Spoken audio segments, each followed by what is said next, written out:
about what to do when I'm broken, I think a lot of times, how many times do, or how often do we admit that we were really broken? And how often do we admit that we're broken when we're broken?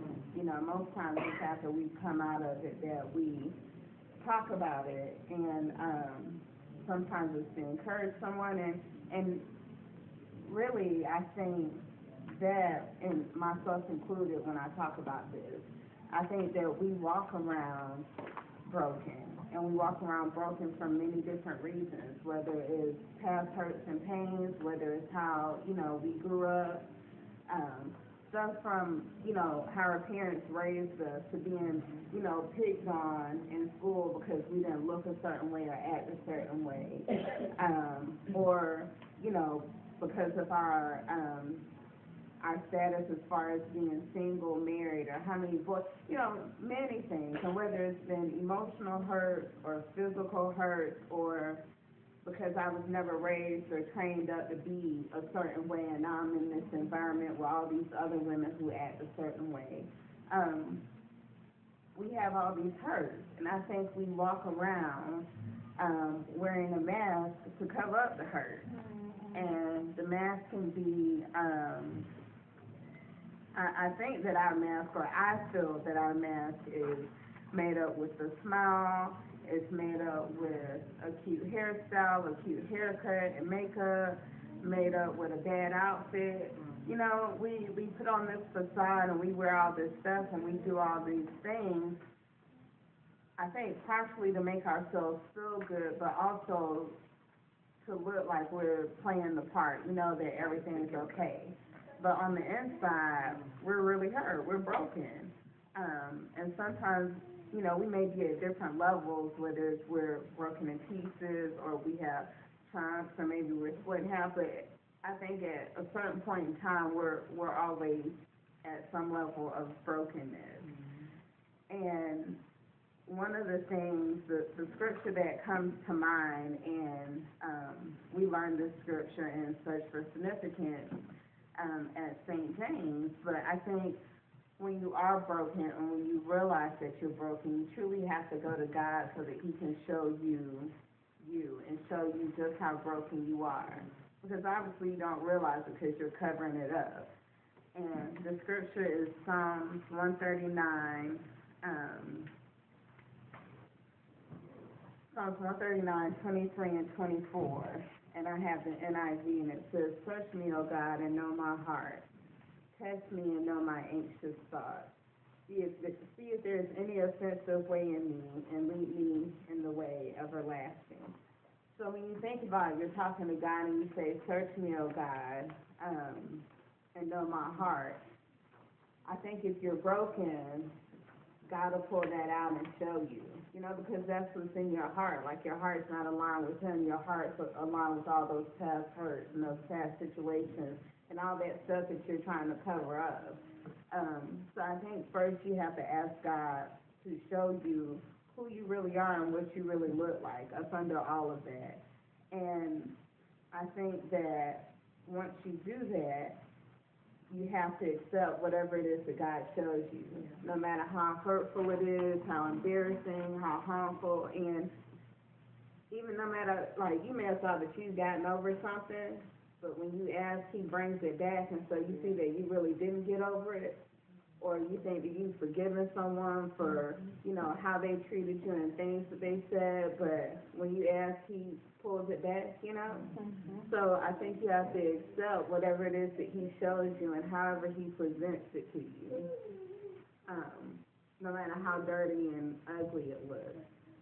And when you think about it, I think it takes a lot of courage to seek out your brokenness, and a lot of courage to ask God to heal you, to truly heal you. And it takes a lot of courage, work, and commitment to go through the trials of getting to becoming healed or whole. So you have to go through that process. And a lot of times it's that painful process because it's bringing up all that stuff that you thought you were over, but that you were just covering up with a little powder, a little eyeshadow, a new hairstyle, new outfit, whatever. Um, and so when you think about the process, a lot of times God will take you through transformation. And so Romans 12:2 came to mind for me. And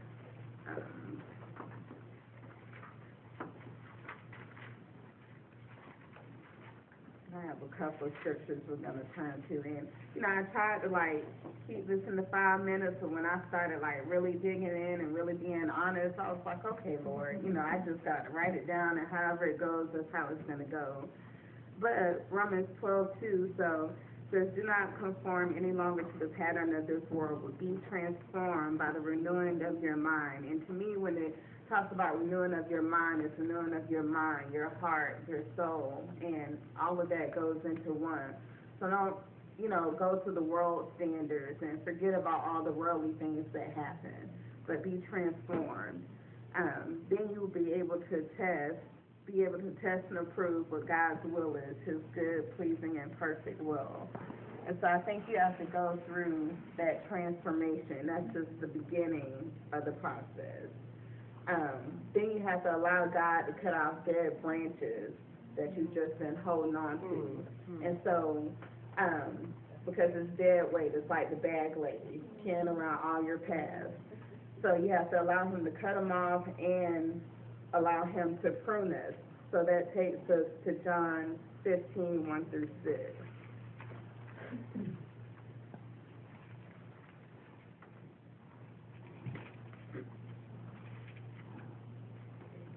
So, looking at John 15 says, the vine and the branches. I am the true vine, and my Father is the gardener. He cuts off every branch in me that bears no fruit, while every branch that does bear fruit, he prunes, so that it will be even more fruitful.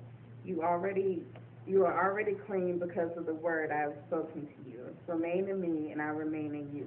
No branch can bear fruit by itself. So not only does he cut off our dead branches and prunes us, but he's also telling us to stay close to him. So once I help you work through and help you forgive and help you truly clean up all that past stuff, you have to stay close to me so that you can let it stay in the past. And it must remain in the vine. Neither can you bear fruit unless you remain in me. I am the vine, you are the branches. If a man remains in me and I in him, he will bear much fruit. Apart from me, you can do nothing.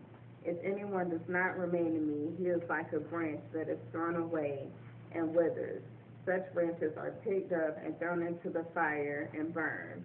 So again, it's like God's telling us, once I help clean you up, you still have to stay in me in order to survive, or else you dry up, you rot, and you're thrown into the fire. So, I think once we allow God to prune us, cut off all the branches, and then continually prune us, and also I encourage you to read the entire chapter of John 15 and Psalms 139. But he helps us get rid of parts of ourselves so that we can become the true woman of God that he's created us to be. And even now, I've done a lot of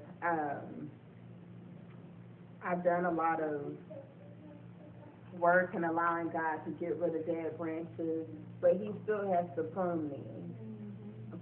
He still has to prune me, and I think that's continuously. And then sometimes he may even have to go get rid of dead branches that I didn't know was dead, So it's like a continuous process. And in the process, we may have some of our wounds exposed, wounds that we don't want anyone to see, the wounds that we were covering up with the outfit, the hair, the makeup, or the big smile that was telling everybody, hey, I'm okay, but on the inside and behind my mask, I'm really broken. I'm hurting. And one thing that I would like to leave you all with I love Gideon in Judges and the book of Judges and just learning from Gideon's story, but we have to remember that we're all mighty women of valor, and I know in the Bible it says mighty men of valor, but we're mighty women of valor. And I looked up the word valor, and it means courage when going to battle. So we're mighty women of battle, and we have a daily fight as women of God. So we have to remember that we're mighty women, and that in the end, when we're getting rid of dead branches and when we're allowing God to prune us, it's all for a reason. We have to remember that we suffer in our faith and that our trials are for a reason. And a lot of times he takes us through the trials and the refining process so that we can emerge pure as gold if we let him. But we have to do the work as well. So that's all I have, and if y'all have comments or